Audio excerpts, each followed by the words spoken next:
नमस्कार, मैं हूं आपके साथ अर्जुन खजूरिया और आपका स्वागत है द न्यूज पर।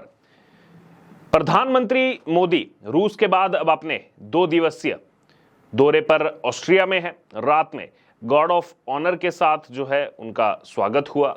मोदी ऑस्ट्रिया के पीएम आवास पहुंचे, यहां पर उनका सेरेमोनियल वेलकम भी हुआ। पीएम मोदी ने विजिटर्स बुक में दस्तखत किए। इस दौरान ऑस्ट्रिया के चांसलर कार्ल नेहमर उनके साथ रहे। दोनों ने व्यापार को लेकर जो है गहन चर्चा भी की।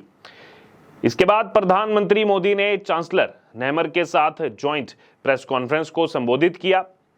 प्रधानमंत्री मोदी ने इस मौके पर कहा कि यूक्रेन संकट का समाधान युद्ध के मैदान में नहीं हो सकता। उन्होंने आतंकवाद की भी कड़ी निंदा की। इससे पहले जब प्रधानमंत्री मोदी एयरपोर्ट से होटल रिट्स कार्ल्टन पहुंचे तो वहां उन्होंने भारतवंशियों से मुलाकात की। सुनिए पीएम मोदी से मुलाकात के बाद भारतवंशियों ने क्या कहा। बिल्कुल मानो 40 साल के बाद प्रधानमंत्री यहाँ पर इस देश में आ रहे हैं। ऐसा लग रहा है जैसे एक त्योहार बन चुका है, उत्सव का माहौल है। केवल वियना से ही नहीं लेकिन पूरे ऑस्ट्रिया से, लिंस ग्रास, जहां से नाम लो, जहां कहीं भी भारतीय हो, वे सब यहाँ पर आना चाहते हैं। प्रधानमंत्री जी की एक झलक के लिए भी वे यहाँ पर घंटों तक खड़े रहकर भी उनका इंतजार कर रहे हैं। लोग सज धज कर, भारतीय परिधान पहनकर यहाँ पर आए हुए हैं और हमारे लिए बहुत ही खुशी की बात है कि हमारे प्रधानमंत्री यहाँ पर आ रहे हैं। अरे भारतवासी दुनिया में कहीं भी रहते हो, उनका दिल भारत में ही है। प्रधानमंत्री यहाँ पर आ रहे हैं, हमें ऐसा लग रहा है कि हमारा भारत के साथ जो कनेक्शन है वो और भी स्ट्रांग यहाँ पर बन रहा है। तो प्रधानमंत्री जी का हम बहुत बहुत बहुत बहुत आभार मानना चाहते हैं। जब से हमें ये खबर मिली है, खुश खबर, कि मोदी जी हमारे इंडिया के प्राइम मिनिस्टर यहाँ आ रहे हैं, फर्स्टली तो मैं उनको बहुत बहुत मुबारकबाद देना चाहूंगी for his 3rd term. And यहाँ पे जितना भी वियना में जो इंडिया, ऑस्ट्रिया एंड वियना सब मिला के जितना भी इंडियन डायस्पोरा यहाँ पे है, हम उन सब की तरफ से उनका तहे दिल से स्वागत करते हैं। हम बहुत आस लगा के बैठे हैं कि बस उनकी एक झलक ही मिल जाए, हमारे लिए वो बहुत है। एंड जो एनर्जी वो उनके साथ लेके आते हैं, मैं सिर्फ इतना ही कहना चाहूंगी कि it's Modi magic and that Modi magic runs across the globe. So Modi ji है तो मुमकिन है। ये सौभाग्य है हमारा कि आज भारत के प्रधानमंत्री आदरणीय श्री नरेंद्र मोदी जी ऑस्ट्रिया आ रहे हैं।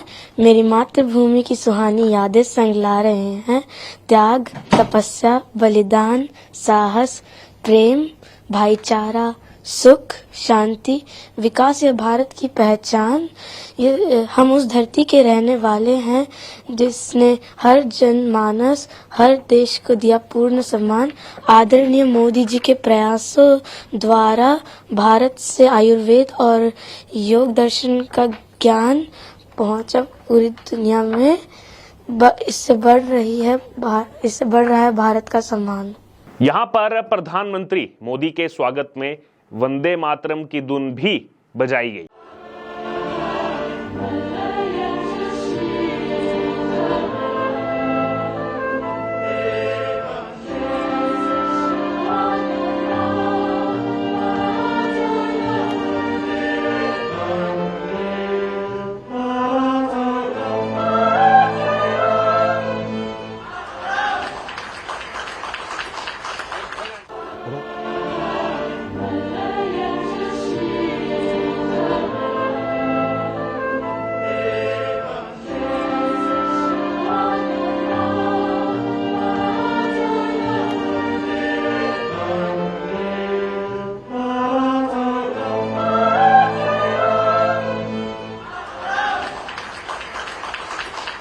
इसके बाद प्रधानमंत्री मोदी स्टेट डिनर के लिए ऑस्ट्रिया के चांसलर कार्ल नेहमर से मिलने पहुंचे। नेहमर ने मोदी के साथ सेल्फी भी क्लिक की, जो इस समय सोशल मीडिया पर वायरल हो रही है।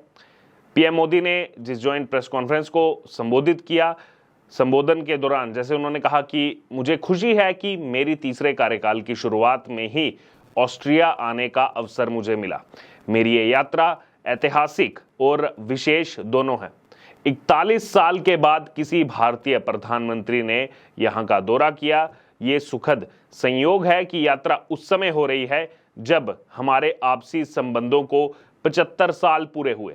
ऑस्ट्रिया में पीएम मोदी ने जो बड़ी बातें कही इस ज्वाइंट प्रेस कॉन्फ्रेंस के दौरान, वो हम आपको बताते हैं। सबसे पहले बड़ी बात उन्होंने कही कि हमने आपसी सहयोग और मजबूत करने का खाका तैयार किया है। ये केवल आर्थिक और निवेश तक सीमित नहीं है, हम कई क्षेत्रों में एक साथ काम करेंगे। इसके अलावा अगर बात की जाए तो पीएम मोदी ने यह भी कहा कि मैंने पहले भी कहा है कि ये युद्ध का समय नहीं है, समस्याओं का समाधान युद्ध के मैदान में नहीं हो सकता है, मासूमों के जान का नुकसान स्वीकार्य नहीं है। तो ये भी एक संदेश दिया पीएम मोदी ने। उसके बाद एक और बात उन्होंने कही कि भारत और ऑस्ट्रिया शांति और स्थिरता की जल्द से जल्द बहाली के लिए वार्ता और कूटनीति पर जोर देते हैं, इसके लिए हम हर सहयोग करेंगे। इसके बाद पीएम मोदी ने कहा कि इसके अलावा हमने क्लाइमेट चेंज और आतंकवाद यानी कि टेररिज्म पर भी अपने विचार साझा किए हैं। हम दोनों आतंकवाद की कठोर निंदा करते हैं, ये भी ज्वाइंट प्रेस कॉन्फ्रेंस में कहा गया। इसके बाद यूनाइटेड नेशन सिक्योरिटी काउंसिल की बात की गई और कहा हम यूएनएससी और अंतर्राष्ट्रीय संस्थाओं में बदलाव के लिए सहमत हैं। इससे पहले अगर बात की जाए तो ज्वाइंट प्रेस कॉन्फ्रेंस को संबोधित करते हुए कार्ल नेमर ने कहा कि भारत ब्रिक्स का फाउंडिंग मेंबर है, ग्लोबल साउथ का प्रमुख सदस्य है, दुनिया का सबसे बड़ा लोकतंत्र है जिसकी आवाज पूरी दुनिया में सुनी जाती है। भारत का भरोसेमंद पार्टनर होने के साथ साथ ऑस्ट्रिया भी यूक्रेन संकट का शांतिपूर्ण हल चाहता है। दरअसल प्रधानमंत्री मोदी ऑस्ट्रिया के राष्ट्रपति अलेक्जेंडर वॉन डर बेले से भी मुलाकात जो है करेंगे। वह वीना में भारतीय समुदाय के लोगों को भी संबोधित करेंगे। पीएम मोदी 41 साल बाद ऑस्ट्रिया जाने वाले पहले भारतीय प्रधानमंत्री हैं। इससे पहले इंदिरा गांधी 1983 में ऑस्ट्रिया दौरे पर गई थी। प्रधानमंत्री नरेंद्र मोदी की यात्रा से दोनों देशों के बीच संबंध जो हैं वो और गहरे होंगे। वहीं भारत ऑस्ट्रिया स्टार्टअप ब्रिज को और भी ज्यादा रफ्तार मिलने की संभावना जताई जा रही है। स्टार्टअप ब्रिज को इसी साल फरवरी में दोनों देशों ने ऑस्ट्रिया के श्रम और अर्थव्यवस्था मंत्री मार्टिन कोचर की भारत यात्रा के दौरान नई दिल्ली में शुरू किया था। नई दिल्ली में इसकी शुरुआत की गई थी। इसका उद्देश्य भारत ऑस्ट्रिया के बीच स्टार्टअप्स को लेकर ज्ञान और सहयोग को साझा करना है, यानी कि नॉलेज और कॉपरेशन को साझा करना है। भारत ऑस्ट्रिया संबंध की अगर बात की जाए, थोड़ा सा इतिहास में अगर आपको मैं ले जाऊं तो ऑस्ट्रिया ने भारत की स्वतंत्रता को मान्यता दी थी। भारत और ऑस्ट्रिया ने 1949 में राजनयिक संबंध स्थापित किए थे। इसके 6 साल बाद 1955 में पीएम नेहरू ने ऑस्ट्रिया का दौरा किया था। उस समय के पीएम नेहरू ने भारत ऑस्ट्रिया को इलेक्ट्रॉनिक्स, कपड़े, जूते और रसायन जो है वो लगातार प्रोवाइड करता रहता है। ऑस्ट्रिया भारत को मशीनरी, ऑटोमेटिव पार्ट्स जो है वो प्रोवाइड करता है। इसलिए जो संबंध जो है दोनों देशों के वो काफी ज्यादा जुड़े हुए हैं। इससे पहले अगर बात की जाए तो रूस ने मंगलवार यानी 9 जुलाई को मॉस्को में पीएम नरेंद्र मोदी को रूस का सर्वोच्च सम्मान Order of Saint Andrew the Apostle से नवाजा। रूसी राष्ट्रपति व्लादिमीर पुतिन ने खुद पीएम मोदी को सम्मानित किया।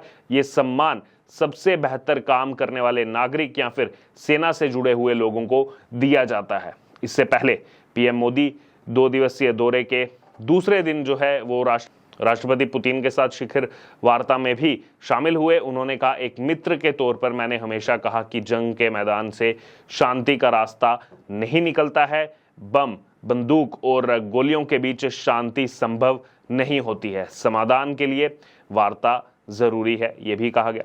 एक्सेलेंसी, युद्ध हो, संघर्ष हो, आतंकवादी हमले हो, मानवता में विश्वास करने वाला हर व्यक्ति जब जानहानि होती है तब बहुत पीड़ित होता है। लेकिन उसमें भी जब मासूम बच्चों की कत्ल होती है, मासूम बच्चों को मरते हुए देखते हैं, तब हृदय छलनी हो जाता है और वो दर्द बहुत भयानक होता है। और इस विषय में भी आपसे विस्तार से चर्चा हुई। पीएम की इसी बात के जवाब में रूसी राष्ट्रपति व्लादिमीर पुतिन ने कहा कि आप यूक्रेन संकट का जो हल निकालने की कोशिश कर रहे हैं, हम उसके लिए आपके आभारी हैं, तो आभार व्यक्त किया गया था। वहीं पीएम ने बातचीत के दौरान आतंकवाद का मुद्दा भी जैसे यहां पर उठाया, ऑस्ट्रिया में, रूस में भी उठाया था और कहा कि आतंकवाद हर देश के लिए खतरा बना हुआ है।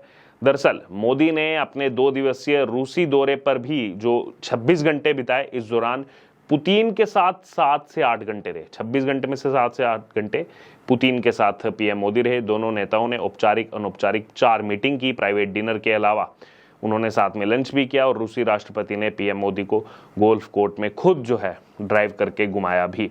बहरहाल तो भी विदेशी दौरे पर पीएम मोदी पहले रूस, ऑस्ट्रिया और ऑस्ट्रिया में जो सम्मान उनका हुआ, जो ज्वाइंट प्रेस कॉन्फ्रेंस से तमाम चीजें निकल करके दोनों देशों के लिए एक पॉजिटिव साइन यहां से देखने को मिल रहा है। बहरहाल अब आपका क्या कहना है इस पूरी खबर पर? जो विदेश नीति की बात की जाती है खासतौर पर मोदी सरकार की, उस पर आपकी क्या राय है? अभी भी आप देख रहे हैं ताज़ा एग्जाम्पल, हाल ही में रूस ने भी जो है सर्वोच्च सम्मान जो है वो पीएम मोदी को दिया है। अब आपकी इस पूरे मामले पर, पूरी खबर पर जो राय हो आप जरूर हमारे साथ कमेंट बॉक्स में शेयर करें और बन रहे द न्यूज़ के साथ। धन्यवाद।